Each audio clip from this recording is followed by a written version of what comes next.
Platoon, 1986, wasn't just another war movie. It became a groundbreaking classic that defined a generation and turned unknown actors into household names.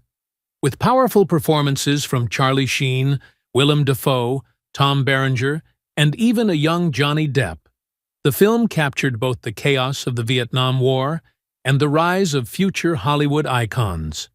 But almost 4 decades later, many fans still ask, what happened to the cast? Some went on to superstardom, winning Oscars and headlining blockbuster films. Others quietly stepped out of the spotlight, facing personal challenges or choosing completely different paths. In this video, we dive deep into where the Platoon actors are now in 2025, revealing shocking turns, inspiring comebacks, and fascinating updates you never knew. Francesco Quinn was born on March 22, 1963, and played Ra in Platoon in 1986 at the age of 23, capturing audiences with his mystical presence and rebellious, almost shaman-like soldier who stood apart from the others with a strange spiritual charisma. Viewers saw in him a character who blurred the line between wisdom and menace. Yet in real life, Quinn carried the weight of being the son of Hollywood titan Anthony Quinn, a legacy that was as much curse as blessing. His childhood was full of instability. His father was absent, consumed by fame and scandalous affairs, while his mother struggled with emotional volatility, leaving Francesco growing up with a sense of abandonment, mocked at school as the spoiled son of a star, even while feeling profoundly neglected. This contradiction made him restless, reckless, and hungry for identity, something he chased through dangerous hobbies like motocross racing, high-speed motorcycles, and bull riding, all of which led to broken bones and whispers of a death wish. Though Platoon gave him recognition, his career stumbled. He was often dismissed as an imitation of his father and typecast into moody villains or exotic outsiders, roles he both loved and resented.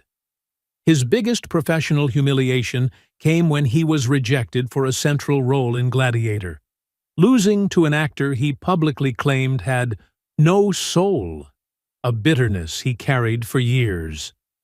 On set, colleagues sometimes found him charming but unpredictable, prone to volcanic outbursts and storming off if he felt disrespected. His personal life was tumultuous, with affairs that strained his marriage and gossip that he inherited his father's womanizing tendencies. Friends described him as haunted by constant financial struggles, living lavishly in moments of success, but sinking into debt when roles dried up. He suffered the deaths of close friends, battled depression, and felt perpetually almost famous. On August 5, 2011, he collapsed and died of a sudden heart attack at just 48 while jogging with his children near Malibu, leaving behind a modest estate of roughly $1 to $2 million in properties, small royalties, and vehicles. Keith David was born on June 4, 1956, and was 30 years old when he played King in Platoon in 1986, the sharp, charismatic soldier who used wit and resilience to endure the brutality of war, earning the love of audiences for his humor and loyalty. Raised in Harlem by working-class parents, he grew up in poverty, mocked for his speech impediment and sensitive nature, learning to bury shame beneath bravado. Acting gave him escape, but the road was brutal.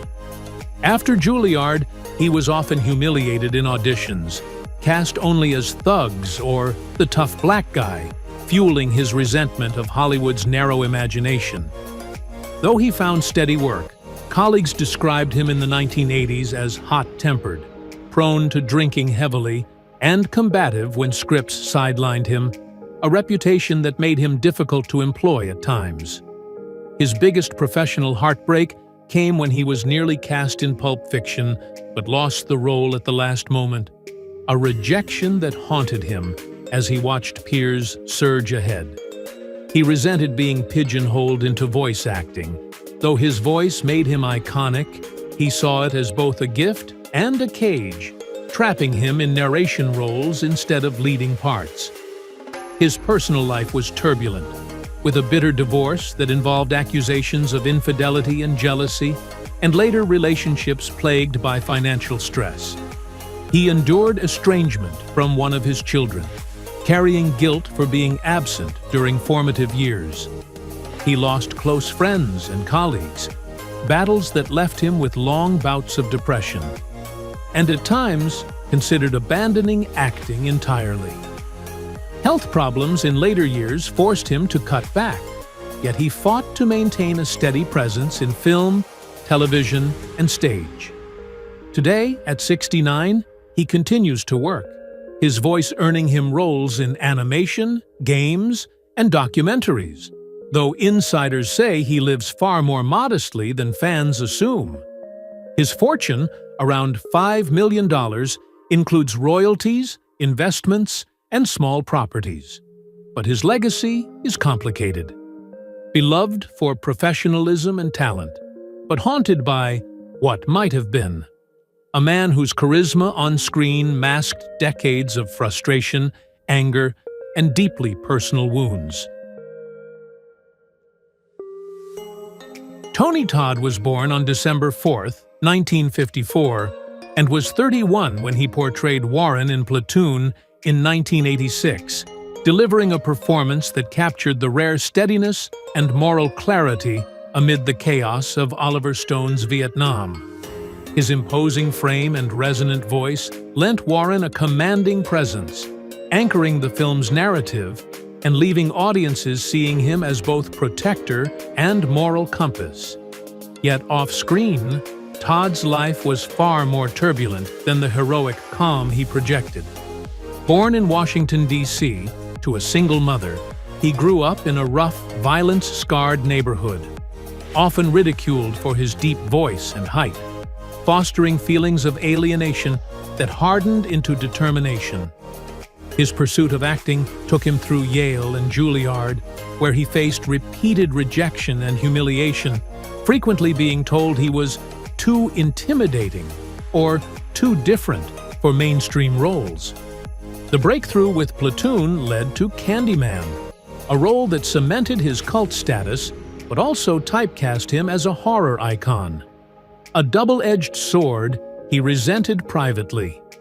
His largest professional disappointment came when he lost a coveted part in The Green Mile to Michael Clarke Duncan, a setback that fueled his frustration with racial bias and Hollywood politics. On set, he was rumored to clash with directors and co-stars when he felt undervalued, occasionally disappearing for days and leaning on cigarettes and alcohol to cope.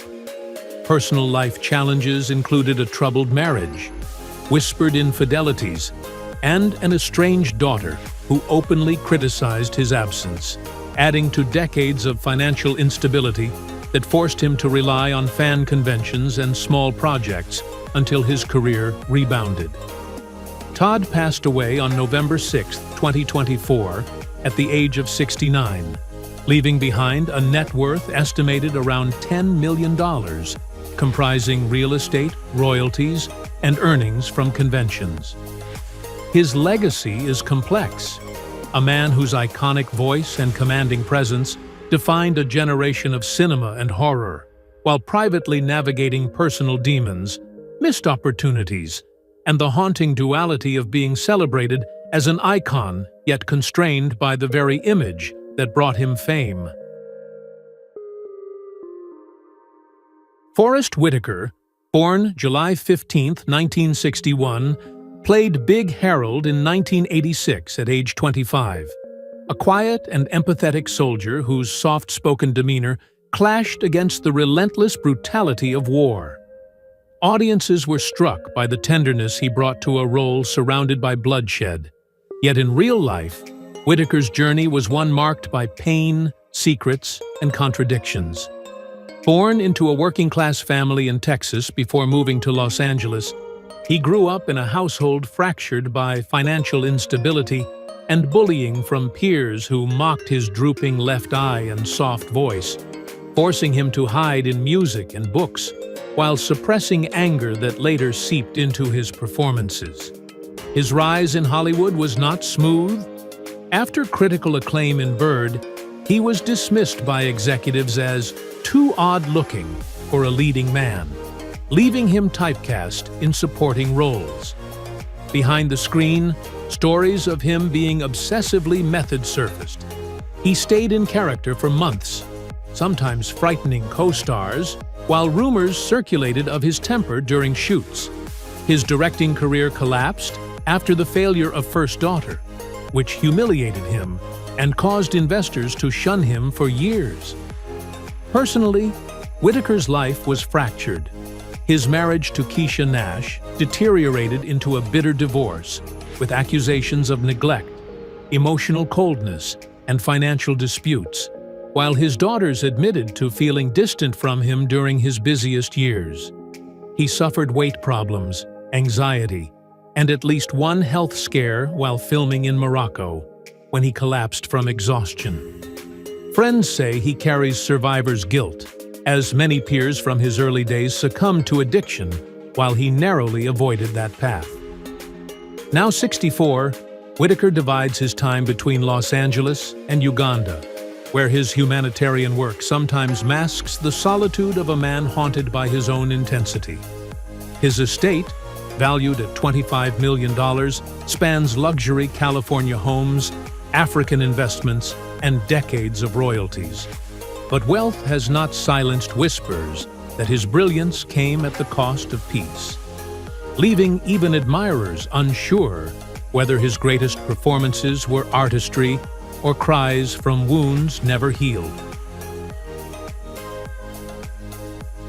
Kevin Dillon, born August 19, 1965, entered Platoon in 1986 at age 21 as Bunny, a soldier whose grinning cruelty and sadism made him one of the film's most terrifying figures, a man consumed by the psychological collapse of war. The role was unforgettable, but Dillon's real life carried darkness that mirrored his character more than fans realized.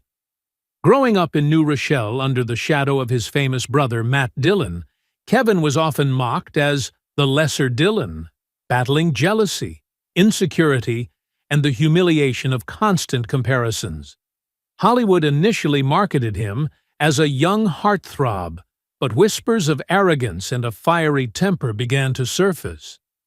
Directors complained of his demands for star treatment and his tendency to lash out when criticized.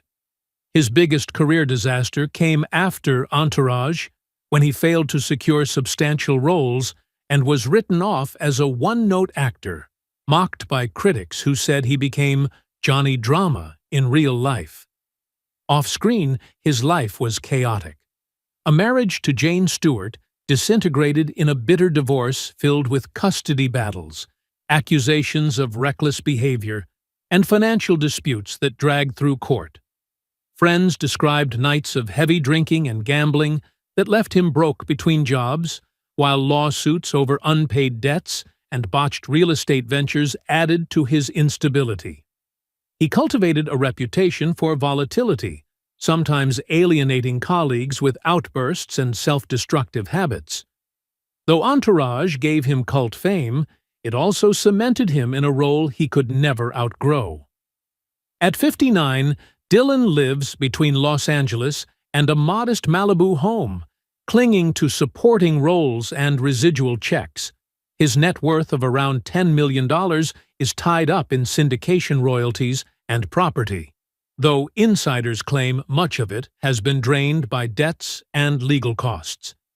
The irony of Kevin Dillon's legacy is that his most iconic characters, volatile, insecure, desperate for respect, seem less like performances and more like reflections of the man himself. A career haunted by the shadows of his own volatility and the crushing weight of being forever second best. Johnny Depp was born on June 9, 1963, appearing in Platoon in 1986 at the age of 23 as Lerner, the quiet, observant soldier who said little but carried an enigmatic presence, a minor role that, in retrospect, marked the spark of a career destined to swing between brilliance and chaos. Lerner's stillness mirrored Depp's early hunger to disappear into roles, to watch rather than command. Yet audiences later looked back and recognized the foreshadowing of an actor drawn to characters on the margins. Depp's childhood was defined by volatility. Raised in a home scarred by constant fights and instability, he moved over a dozen times before adulthood, endured physical abuse, and numbed himself with drugs by the age of 12. That pain forged a reckless rebellion that bled into his career. Although he achieved rapid stardom, Depp cultivated a reputation as one of Hollywood's most difficult stars. He showed up late to sets, refused to memorize scripts, demanded costly reshoots, and often clashed violently with executives. His addictions to alcohol and narcotics became legendary, fueling bar fights, arrests, and broken contracts. The most devastating collapse came in the 2010s during his marriage to Amber Heard, when explosive allegations of abuse, counterclaims, leaked texts, and courtroom battles played out before the world, turning him from Hollywood's darling into its pariah. The scandal cost him flagship franchises and nearly destroyed his career, compounded by financial chaos after squandering a fortune once estimated at $650 million on mansions, wine, staff, and eccentric indulgences, including a private island and an underground tunnel system for one property. His personal life has been marked by broken marriages, strained relationships with his children, and isolation from former friends who could no longer endure his volatility. Yet Depp, like Lerner, endured, re-emerging defiantly as a survivor. Now, 62, with an estimated net worth of $180 million, he divides his time between Europe and the Bahamas, focusing on music projects and carefully chosen films. Mark Moses was born on February 24, 1958, playing Lieutenant Wolf in Platoon in 1986 at the age of 28, embodying the hesitant, ineffective officer whose lack of authority and crippling indecision endangered his men and symbolized the bureaucratic rot within military leadership. The character resonated with audiences as the embodiment of the officer who should lead, but instead falters, a reminder of how weakness at the top can be fatal. Moses himself came from a turbulent childhood. Raised in a household strained by constant financial problems, he grew up with a father who often belittled him and a mother who quietly endured, forcing him to retreat into silence and imagination to cope with humiliation from classmates who mocked his awkward mannerisms. His early career was riddled with rejections, failed auditions, and humiliating feedback that branded him as too plain, a label that followed him for years. He scraped his way into stage work, but insiders whispered about his ruthlessness, suggesting he sabotaged colleagues during auditions, a pattern that made him both feared and resented. His biggest failure came in the mid-1990s, when he was cast as the lead in a major television drama expected to secure his breakout, only for it to collapse after just a handful of episodes, devastating his finances and tarnishing his reputation. His personal life was no less unstable. A marriage that once appeared solid, unraveled in acrimony, with bitter disputes over fidelity and emotional neglect, leaving scars that never fully healed. Moses retreated into work, taking every role offered, even those he considered beneath him, to rebuild his credibility. Colleagues described him as coldly professional, a man who often carried resentment beneath a polite smile. As of 2025, Moses, now 67, lives quietly, His wealth of around $5 million sustained by steady television roles and careful investments.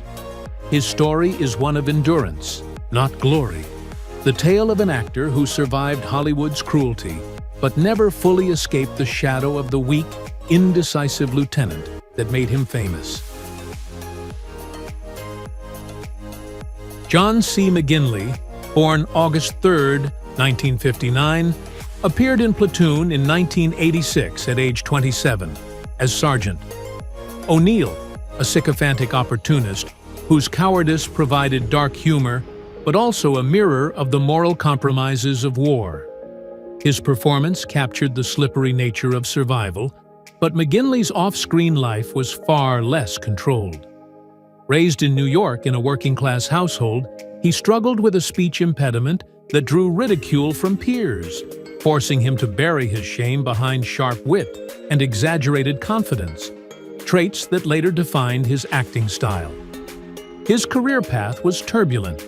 After Platoon, he faced repeated rejection, enduring years typecast as too intense or too abrasive for television.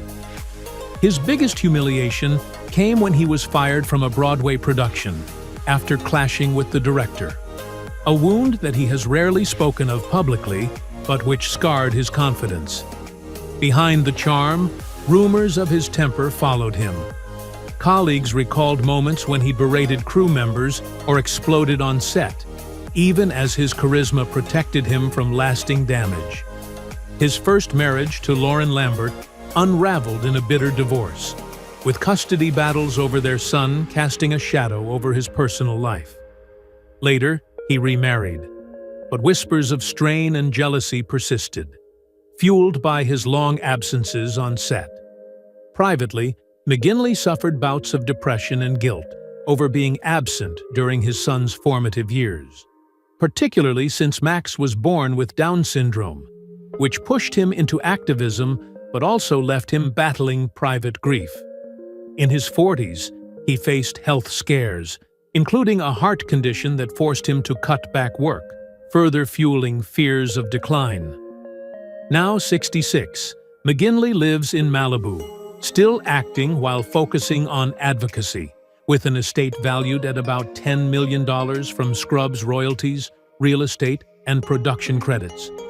Yet those who know him well suggest that his biting humor and rapid-fire delivery are masks hiding decades of insecurity, anger, and unspoken disappointment, leaving his legacy as that of a performer who transformed his scars into characters but never fully escaped their weight. Corey Glover was born on November 6, 1964, and took on the role of Francis in Platoon in 1986 at the age of 22, portraying a young soldier struggling to preserve his humanity while caught in the nightmare of war. Francis was naive, vulnerable, and desperate for connection, a character that captured the hearts of audiences who saw in him the innocence lost on the battlefield. Glover's own upbringing carried shadows of its own. He was raised in Brooklyn by working-class parents who battled poverty, navigating neighborhoods rife with crime and mockery from peers who dismissed his artistic dreams as weakness. The stage and music became his escape, but the rise was jagged. As the lead singer of Living Colour, Glover catapulted into fame with fiery performances, but the whirlwind carried rumors of explosive temper tantrums, clashes with producers over royalties, and a growing dependence on substances to cope with the relentless pressure. The band's abrupt breakup in the mid-1990s was his most crushing defeat, leaving him broke, angry, and forced into smaller gigs while quietly feuding with former bandmates over money and control. His personal life was littered with volatile relationships, whispers of infidelity, and accusations from partners who claimed he blurred the line between ambition and intimacy, often sabotaging bonds in pursuit of artistic dominance. Despite the turbulence, he reinvented himself in theater, most famously as Judas in Jesus Christ Superstar, though fellow cast members privately noted his obsessive perfectionism and volatile outbursts backstage. He clawed back through reunion tours and constant work, but the scars of early rejection and financial ruin lingered. Now 60, Glover lives between touring schedules and occasional acting roles, with a net worth believed to be in the low millions, earned through persistence rather than stability. His legacy is not of steady fame, but of a fighter who carried Francis's fragility into real life, waging constant wars against rejection, addiction, and the gnawing fear of fading into irrelevance. Tom Berenger, born May 31, 1949, in Chicago, was 37 when he took on the role of Sergeant Barnes in Platoon, a performance so chilling it seared into film history. Barnes was scarred, ruthless, and intoxicatingly charismatic, a man who embodied both authority and sadism, his moral ambiguity making him one of the most iconic antiheroes of the 1980s. Berenger's upbringing shaped the darkness he brought to the screen. Raised in a strict Catholic household where emotion was repressed and violence simmered beneath discipline, he learned to mask pain with control and aggression. His career skyrocketed with Platoon, but success came with volatility. Known for his intensity, he frequently clashed with directors and co-stars, his temper legendary and his ego difficult to manage. His most devastating career collapse came in the 1990s, when a string of failed thrillers and his reputation for arrogance eroded his bankability, forcing him into television and lower-budget films. Behind closed doors, his personal life was chaotic. He married 4 times, each ending in bitterness, with accusations of infidelity, jealousy, and emotional cruelty dogging him. His 6 children were raised amid divorce and upheaval, with several publicly estranged, citing his absence and explosive temper. Rumors swirled of heavy drinking, volatile behavior on set, and professional sabotage born from paranoia that others were undermining him. Personal tragedies deepened his isolation, business ventures crumbled, friendships collapsed, and the deaths of close companions left him more reclusive. Though he still works sporadically, his career never regained the prestige of the 1980s, and his name remains linked more to past glory than present relevance. At 76, Berenger's net worth is estimated at $4 million, largely from residuals and decades of steady work, but diminished by failed marriages and financial missteps. He endures as Barnes in the cultural imagination, forever associated with the monstrous sergeant, a role that mirrored his own demons and left him, in the end, both celebrated and consumed by the shadows he once portrayed so convincingly. Charlie Sheen, born September 3, 1965 in New York City, brought Chris Taylor to life in 1986 at age 21, embodying the naive young soldier who gradually succumbs to the brutal lessons of war, a performance that struck audiences as authentic because Sheen himself was already familiar with chaos and corruption of innocence. Chris represented the audience's surrogate in Platoon, but the man behind the role was far from innocent. Growing up as the son of Martin Sheen, Charlie endured the crushing weight of expectation and constant comparisons. While at school, he was mocked for his speech impediment and temper. This humiliation hardened him, giving rise to a bravado that masked insecurity. After Platoon, Sheen's star rose in films like Wall Street and Major League, yet his trajectory became one of Hollywood's most infamous implosions.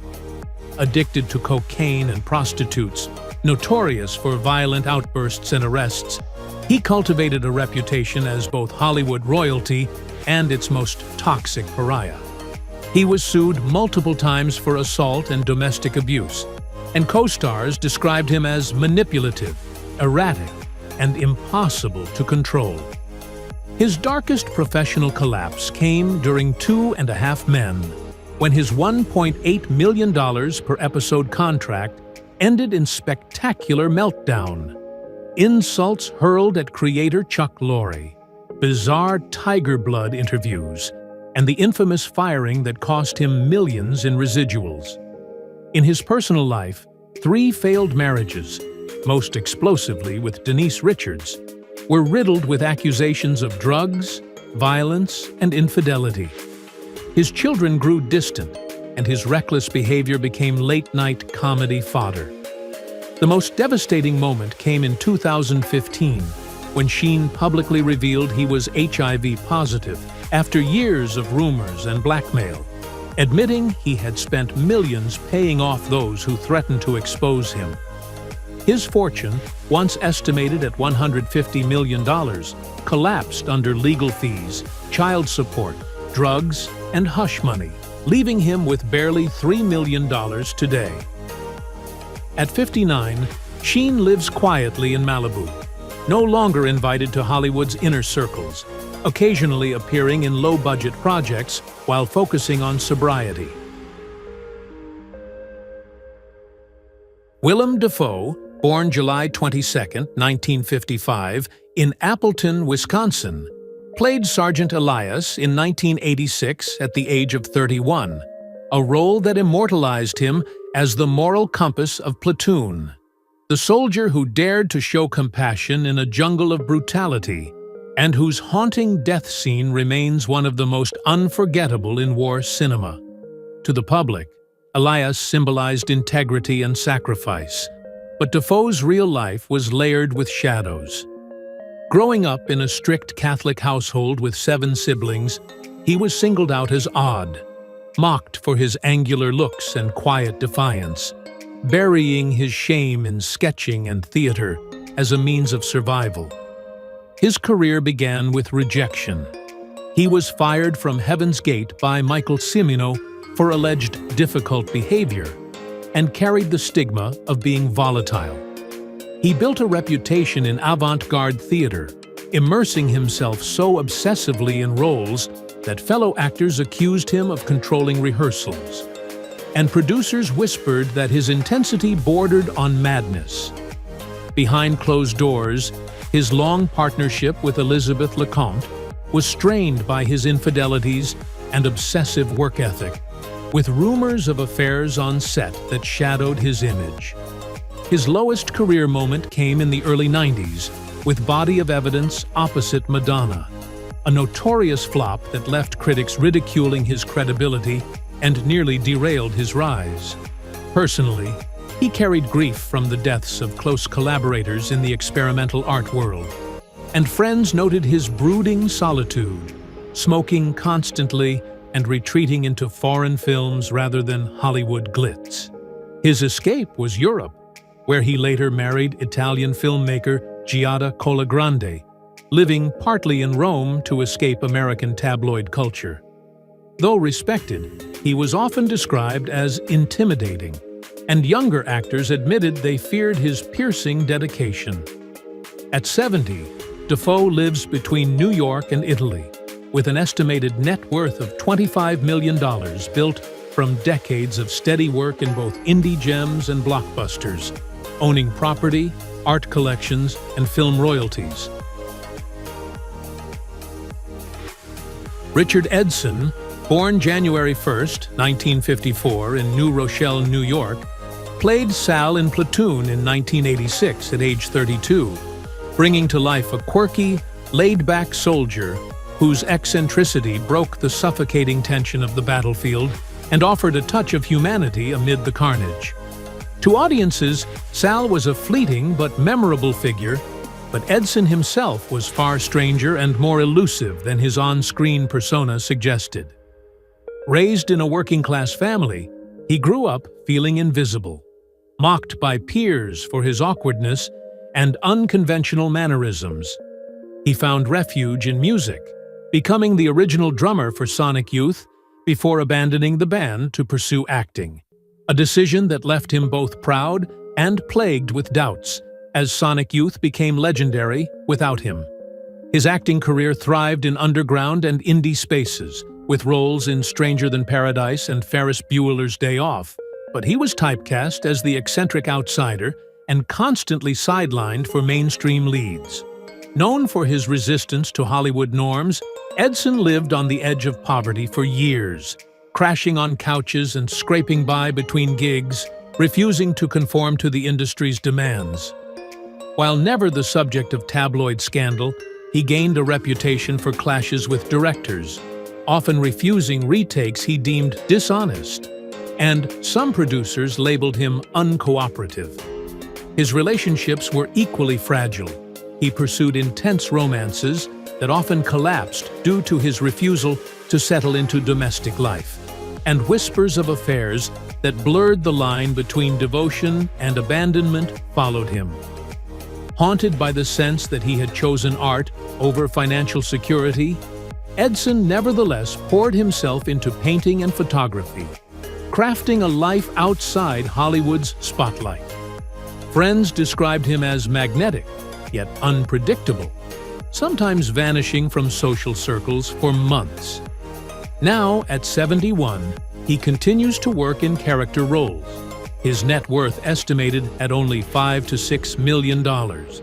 Enough for stability, but modest compared to his peers. His wealth lies in modest properties, residuals from decades of indie work, and his art.